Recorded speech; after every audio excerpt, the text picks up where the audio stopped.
characters I'd hate to be. You can mark my words when I say I don't want to be anyone from Our whole universe was in a hot, dense state. To be honest, I actually have no issues with the women on the show. Except for Bernadette, her voice just makes me wanna. But other than that, they were actually okay. Amy was probably my favourite out of the three because she had some very nice character development.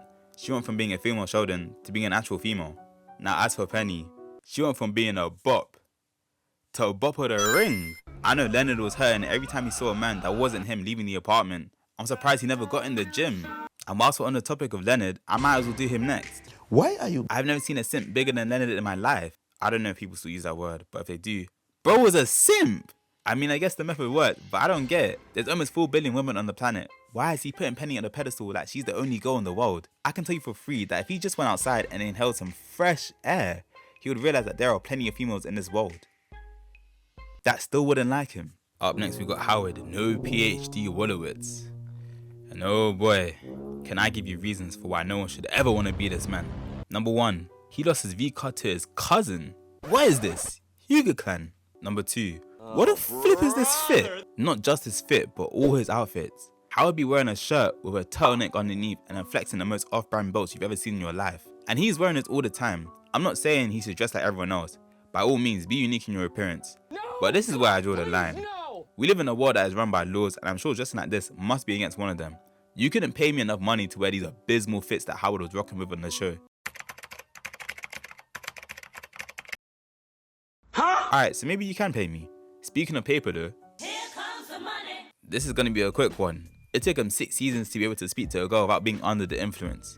Do you know how old Raj was in season 6?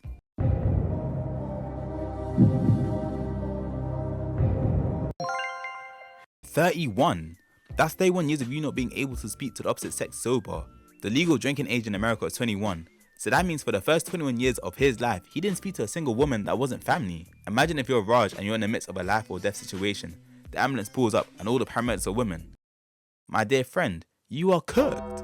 Hi, my name is... I don't even mind Sheldon. The only issue is that he had 0 social cues, no emotional intelligence, was nerdy, weird, annoying, 3 days later, awkward, and low-key a dictator if you think about it. Dictator might be a strong word. Let's just say he's controlling. Most of the things that the group did were because of his preferences, like where they sat in the apartment and even the takeout they ordered. Although he did have some very steady development, I haven't forgotten about that. But if I'm to base all the characters from how they were in the first 3 seasons of the series, or even the first half, then yeah, he makes a list.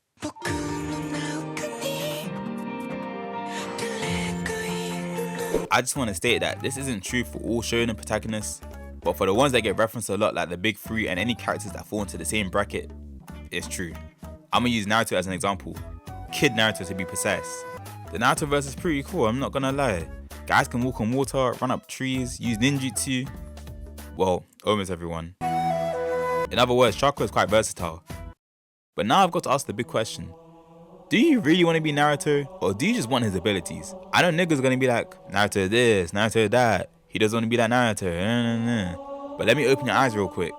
He was born into a world that hated him before he could even speak. Bro had ops scheming in the shadows before he could even walk. And everyone in the city hated him for something he had 0 control of. They hated Naruto because he had the 9 tails in him, which never made sense, because if the fox wasn't inside him, it would be outside wreaking havoc. I swear, these niggas just wanted a reason to hate. They hated Naruto and they also hated Kakashi's dad. For saving lives. Just in case some people aren't grasping the notion of what it means to become a shonen protagonist, I'm gonna give you a real world example. This person right here, this is you. And this is the cartel. Imagine that the cartel is after you for something your dad did. You'll be livid. But there's one thing I never understood about Minato. Because if he was gonna die anyway, why didn't he just click the like button? Yeah, you heard me. Click it. And you might as well subscribe too. Now I understand that not every shonen protagonist is like Naruto or has the same story as him. So I'm gonna give you another example. Again, he has a very cool power once you have it under control. But you have to remember at the start, Deku was visiting the hospital so much it was his second home. Now even if we put all the pain and suffering he went through in the earlier seasons of the show aside and focus on the most recent episodes, he's still a 16-year-old boy who's got to fight a man that has who knows how many quirks and has been planning his vengeance for decades. Like I said earlier, you want the power, but really and truly you don't want the burden that comes with it. And if you do want the burden, then just know you're going to be looking at this a lot of the time. And just a reminder that the recurring themes with a shonen protagonist is usually one, or if not all of the three: a terrible childhood, fatherless or they don't know their parents, and trying to get packed up by a random for just existing. But hey, if you still want to be Naruto, get ready to be tracked down by a crime syndicate for being born. And if you want to be like Vegeta, no one wants to be like Vegeta, just like no one wants to be Squidward lives in a state of constant misery. He hates his job, he hates his neighbors, he hates his life, he hates everything in general. Why would anyone want to be him? I never understood why Squidward was so miserable growing up, but when you realize the people he's surrounded by, it suddenly clicks. He works at the Krusty Krab with a manager that will trade your existence for a couple of cents if given a chance. He's also got to serve the populace of Bikini Bottom, and some of the people that we see in the show can be so difficult. I'll take a double triple bossy deluxe on a raft, 4x4 animal style, extra shingles with a shimmy and a squeeze, light axle grease, make it cry, burn it and let it swim. We serve food here, sir. Like, what on earth is bro talking about? If I heard an order like that, I'd give him a quick and happily lose my job. I used to be confused as to why Squidward hated working at the Krusty Krab when SpongeBob made it look like heaven on earth. But then I had my own experience of serving fast food at a kiosk. Everything that Squidward said was starting to make sense. I can tell you for free that was my first time and it was also my last. No discredit to people in that industry, of course. We're all trying to get this bread.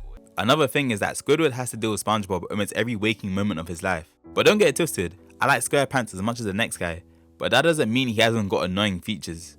Maybe it's your voice.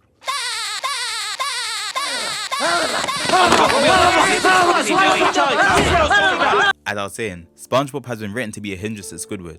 Then lastly, he's got Patrick in close proximity as well. I haven't got much to say about Patrick, but just know he's missing several things from his anatomy, and one of them is a brain.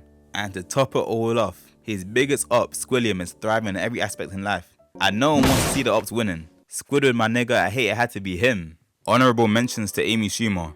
She isn't a character, but she's so unfunny there was no way she's avoiding this list. Like, how did she get the title of comedian? That must be self-acclaimed.